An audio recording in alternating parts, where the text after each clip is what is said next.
Today, a foundation fostering global citizenship through innovative new schools around the world. Welcome to Chai with Manjula. While technology has made the world smaller, or flat, as Thomas Friedman has said, it is imperative that our education system also reflects the change in the world that we live in. Today, we'll introduce you to an organization that has developed a system for 21st century international education, with 21 schools in 8 countries, preparing young people to be citizens of the world. The organization is the Global Indian Foundation, and they are opening their first U.S. school this year in Silicon Valley. Our first guest is Atul Temurnikar, co-founder and chairman of the foundation, and former country manager, IBM Singapore. Atul, it's a pleasure to have you here. My pleasure. In the last few months, we have heard a lot about the global schools and the school that is opening here in Silicon Valley. It's really exciting news for us in the Bay Area. And before we find out about the school and the initiative, tell us a little bit about the foundation. How was it founded and what was its mission? You see, very interestingly, around the world, we have 21 million Indian people of Indian origin settled down in various countries. And close to 148 countries are there where a lot of Indians are there. Mm-hmm. So we conceptualized an idea as to how do we create an educational forum for serving the Indian diaspora. And this originated in Singapore. Myself, late Dr. Lakshmi Mal Singhvi, and Chief Justice Dharmadhikari from India. We all three got together and we said, let's create something, a platform, whereby we can provide education excellence at par and with some of the best schools in the world for our diaspora children. So that's how the foundation originated in Singapore. So what are some of the initiatives of the foundation besides global schools? Well, the schools are definitely a very large platform for us. Apart from that, we have Mahatma Gandhi centers. We have Indian cultural centers. All our properties or schools that we have are also doubled up as cultural centers on after-school hours and on weekends. So there is a huge amount of benefit to the community. And apart from that, we also have some social publications, as we call it, where we have actually published Ramayana in French. And we've also published some bilingual Hindi books for the diaspora audience for age group 2 to 4 years of children, for them to learn Hindi using English instructions. So what kind of an impact these initiatives have had? Well, I think every initiative has been a milestone in itself. Cultural centers are helping us preserve the culture and giving access to our young generation to the cultural aspects of, whether it's music, dance, or tabla, whatever it is. The Gandhi centers are helping us tremendously to instill the values, the universal values that Mahatma Gandhi has taught over peace and nonviolence, and also about having religious diversity, respect for everyone. So there are all these teachings of Mahatma Gandhi that we create through our center, and we instill in our children. Now let's talk about the global schools. How do they help you carry out the mission of the foundation, and how successful are they? The vision of the foundation is to create schools which are role model in itself. Having said that, the expectations of the parents are also extremely high. I think it helps us to create schools which are, in terms of quality of education, I would call it absolute premium in terms of quality of education. But in terms of affordability, I would say it is a mass market.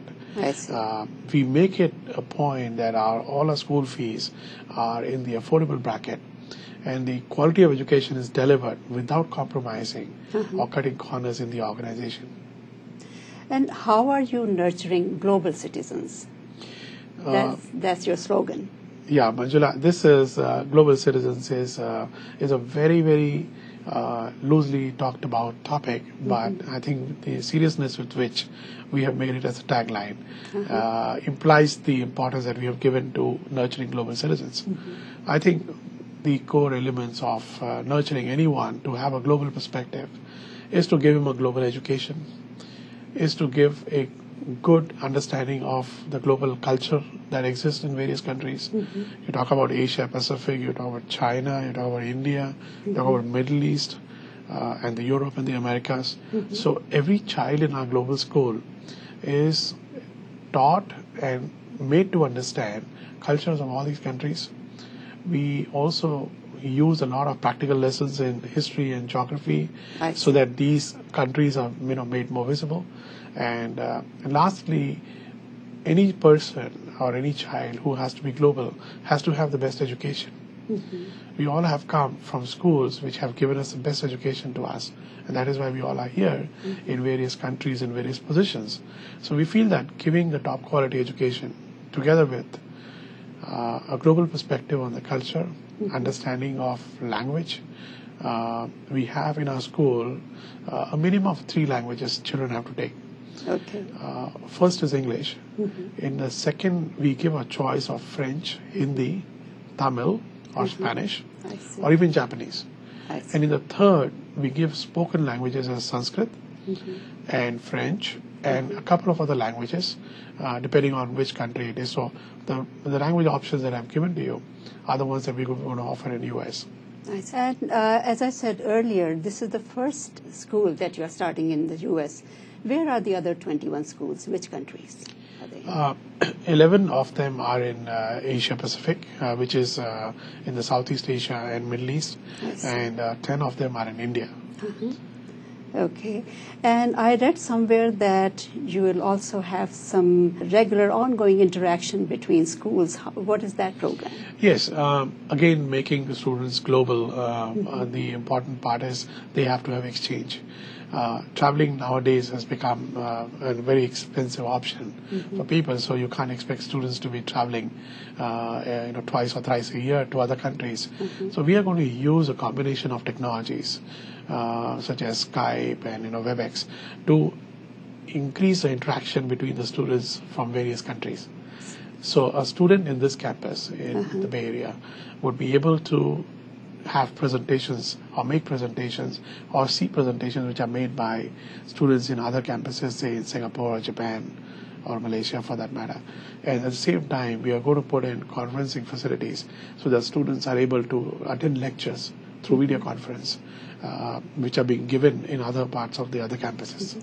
Now, is this something which is a daily activity or once in a while they have this interaction? It will be a scheduled activity, probably once a week. And also sometimes it will be like if a Singapore campus is doing a specific activity and they want to watch a video on that, then there would be a scheduled timetable available to the parents. We have an extensive education ERP, as we call it, which is our backbone IT system, which parents can access to get all the information about schools. So all the schedules, etc., we will put on that, and the parents will be able to know and log in from their homes. And in terms of raising global citizens, are you actually going to have exchange programs through student exchange, teacher exchange programs within schools? Yes, within our campuses, we intend to do that. Yeah.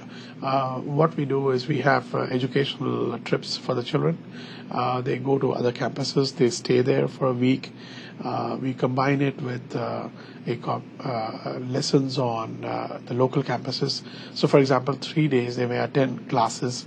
If they are from grade 5, they will sit in a grade 5 in one of the campuses and have another 2 days of cultural exchange over there with the students. So these are regular activities, and we host a lot of schools within our group to encourage them to travel to other locations wherever possible and be able to exchange with students and teachers. And these days it's very important for children to learn social responsibility, do some kind of community service. Do you have any program to address that? Yes, we have a program under which we call it Community Action Service. And every child who is more than grade 3 and above is expected to put in 30 hours of community service during a year. These, if he or she puts in the 30 hours, they are able to get extra credits on the work they have done. And we encourage them to go and work with the underprivileged and social community areas. And how are the schools ranked? I believe you have won some very prestigious awards. Can you tell us about that? Yes, we have actually started benchmarking our schools with the best in the world. And we have gone about implementing a metrics system of Malcolm Baldrige, which has originated from the US and for education as well. So what we do is it helps us to get independent people from outside to come and do assessment and balance scorecard on our schools. And then we go and compare this with the best in the world. And what has happened is, Manjula, you'll be happy to know that our Singapore and Malaysia campuses have both won national awards in the countries. Singapore campus has also won a very massive international award in the area of education excellence. And that actually shows that in the whole of US, there are only 6 campuses which have won the award, 6 schools. And I'm happy that we are one of the 7th campuses, of course from Singapore, but we'll be offering the same education here in the US. Okay. So it's a real delight for us. Great. I'm glad to hear that. And what is your vision for this foundation and this initiative of schools, global schools? Well, we want to continue serving in the area of school education. The young are our biggest target audience, and we want to continue doing that, continue to focus on the K-12 schools and bring in all aspects of culture and values and make our community better. There are a lot of structured programs that we have which are very popular. In fact, some of our programs like yoga, which we do in Singapore, is very popular with Singaporeans. So you find the whole auditorium is filled up with Singaporean Chinese people. Similarly, in the US, we intend to offer yoga to the community nearby in the neighborhoods, and we want the community to benefit from all these cultural activities. I see. I read that your vision is to have 100 schools by the year 2018. We intend to do that. We intend to add schools in more countries as we grow. So we hope that in the US we will have another 4 to 5 schools in the coming 5 to 6 years. Okay, and real quick, can you tell me how do you get funding? How do you raise funds for this? Well, the foundation works on its own internal funding, and we, of course, rely on bank finances. But we have to work within our means. We do not have any endowment from anyone. However, we work with various eminent people around the world. So if required, we can always raise money through the endowment process. Well, on that note, I thank you very much, Atul, for coming by and telling us about the Global Foundation. Thank you for the excellent tea that you've offered us. You're welcome, and I wish you continued success. It's a great initiative to enhance the education system around the world. Thank you very much. And we'll see you again. Thank you. We hope we can live up to the expectations. Thank you. Our next guest is Narpat Bhandari, CEO of the Global School of Silicon Valley. But before we meet him, let's see a short video clip about the Global Indian Foundation.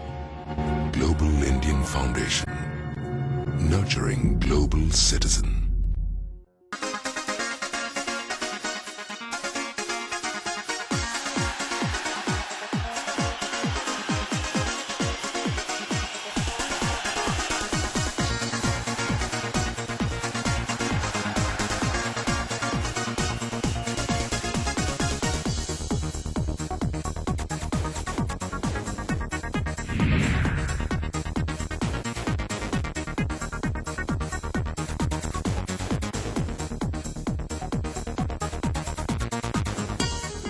I'm Harjot Singh Kumar. I'm studying medicine at the University of Sheffield in the United Kingdom.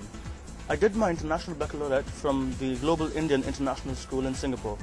I studied there for a little more than 5 years, and I found the experience essential for my admission to the university I'm currently studying. My name is Apurva Sachdev. I'm currently doing electrical engineering and computer science from University of California, Berkeley. I did my IB diploma program in Global Indian International School and graduated in June 2008. Whether it was the business club, the Model United Nations conference, or annual days or other class activities, the teachers have always encouraged us and motivated us to do our level best in extracurriculars and academic front. This has helped us a lot and has helped me pick up abilities like time management, prioritizing my work, and doing my level best in everything I do.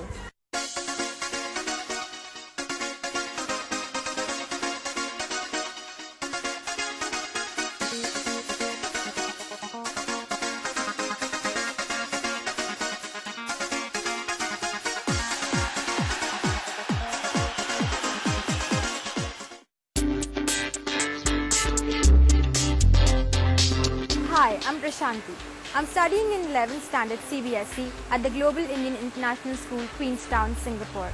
I came here on a scholarship in July 2009, and since then my academic and co-curricular activity experience at GIIS has been amazing. The CBSE curriculum at GIIS has been fantastic, and the faculty is marvelous, and I have enjoyed each and every moment studying at GIIS. Hi, I'm Atul Temurnikar. I'm a GIS scholar, and I'm proud to tell you that I'm the first scholar on both the scholars team. Believe me, since I came here in July 2009, it's been a great experience throughout, at school and at the hostel. Talking about the school, the teachers we have is an unparalleled team, and our questions never ever go unanswered. The labs, the facilities, everything we have at school is unparalleled. I came from Mumbai and now I'm settled in Singapore, and I'm proud to be a global Indian. All thanks to GIIS. I love GIIS!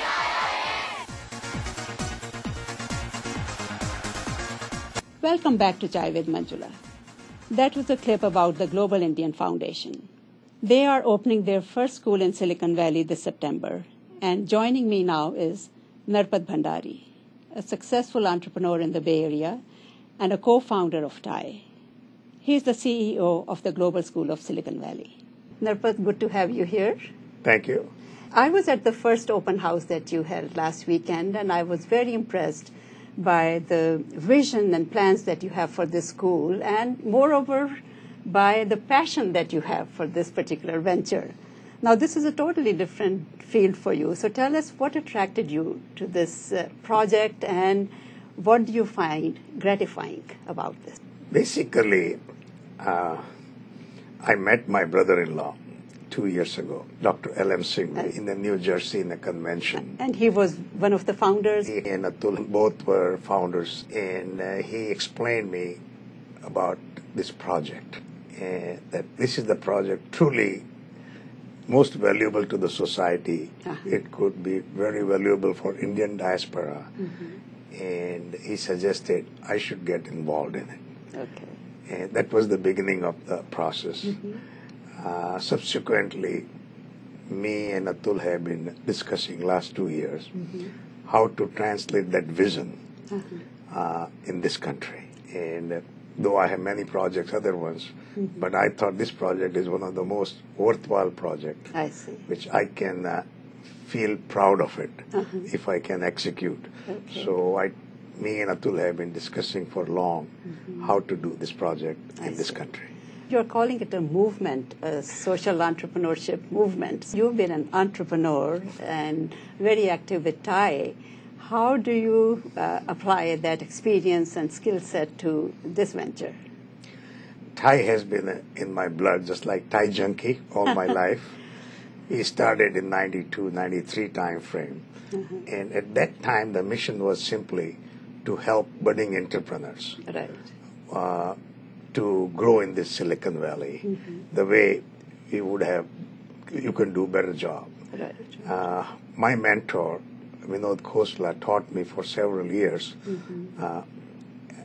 coming home, teaching me what to do, what kind of risk you take, and how you can turn a scientist into an entrepreneur. And I learned a lot. And I felt that time has come that if I can share my thoughts, my learning experience with other budding entrepreneurs, it will help. And that was the start of TIE group with 7 of us together. We used to talk about it, how we can help the budding entrepreneur. So kind of it's a social entrepreneurship or the entrepreneurship for our friends, how they can do successful in this high-tech business. One of the person I have was very fortunate to associate myself with, Mohammad Yusuf, who is the Grameen Bank chairman. And he and we both were together 2 full days, single, one-to-one in San Francisco.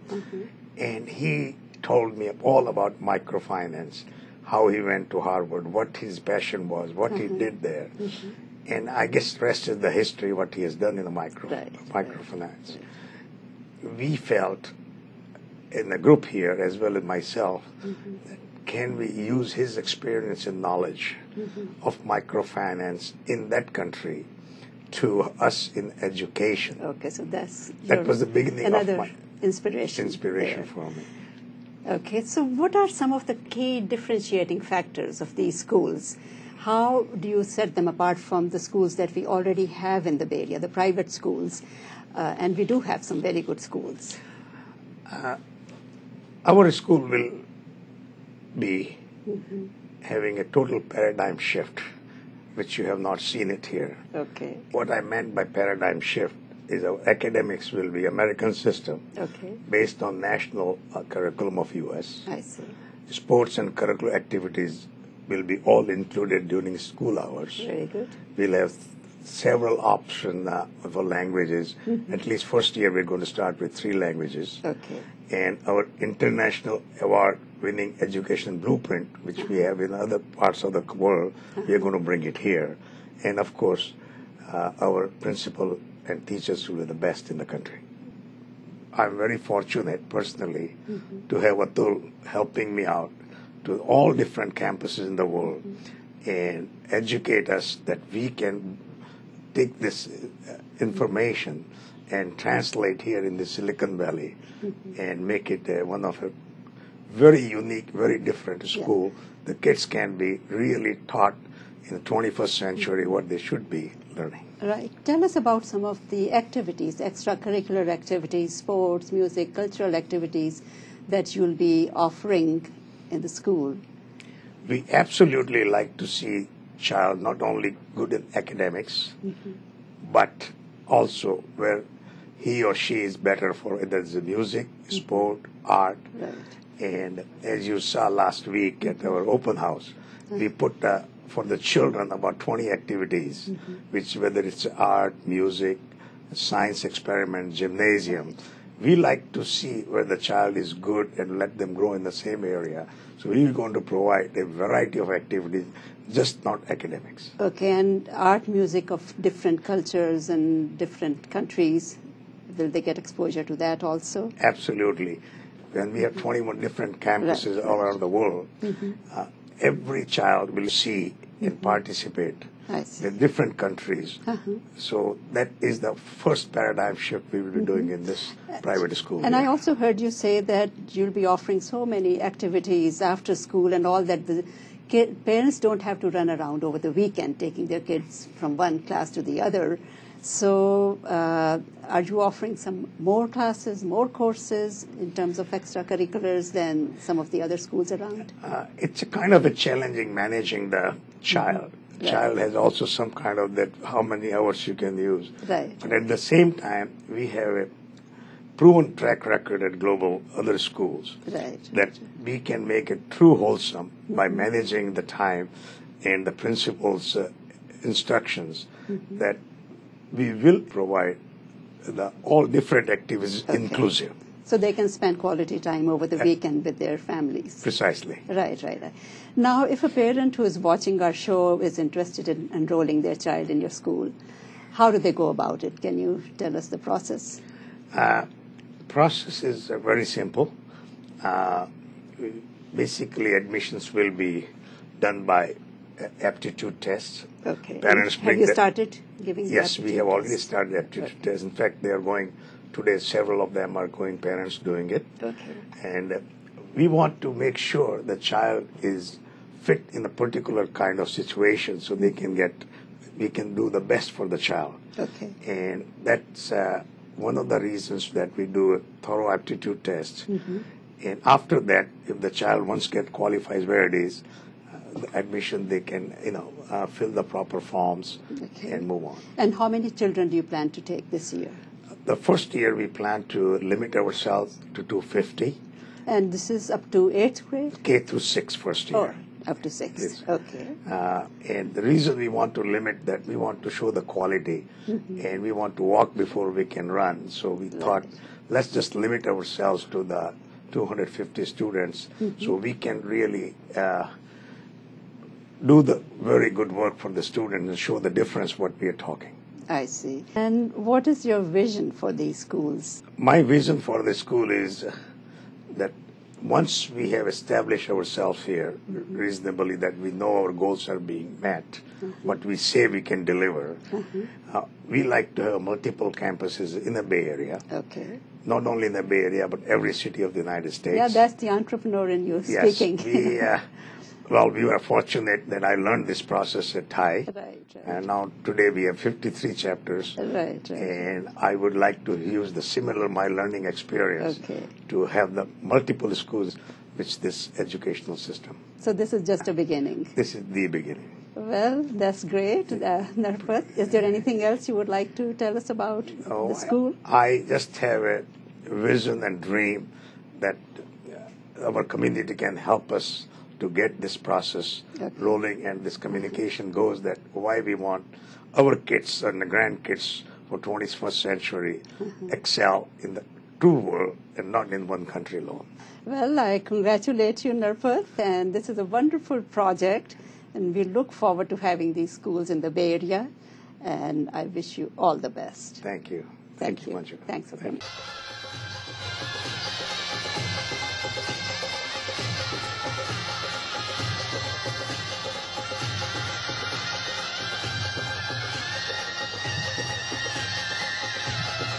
This high-octane dance, Ras Leela, is by the students, teachers, and parents from Global Indian International School.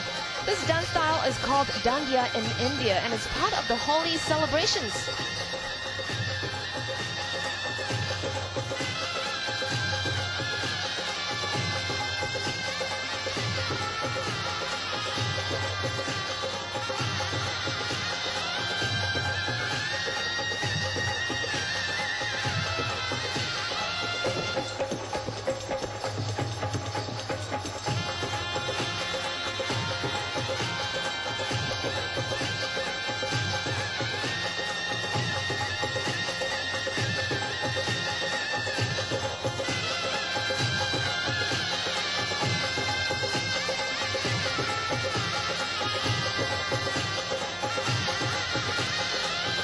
Well, that's all we have for you today.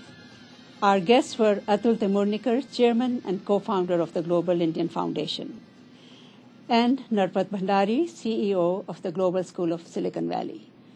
The foundation has opened 21 highly prestigious schools in 8 countries that step up to the challenge of preparing students to compete in a global economy, with an emphasis on innovation and cross-cultural communications.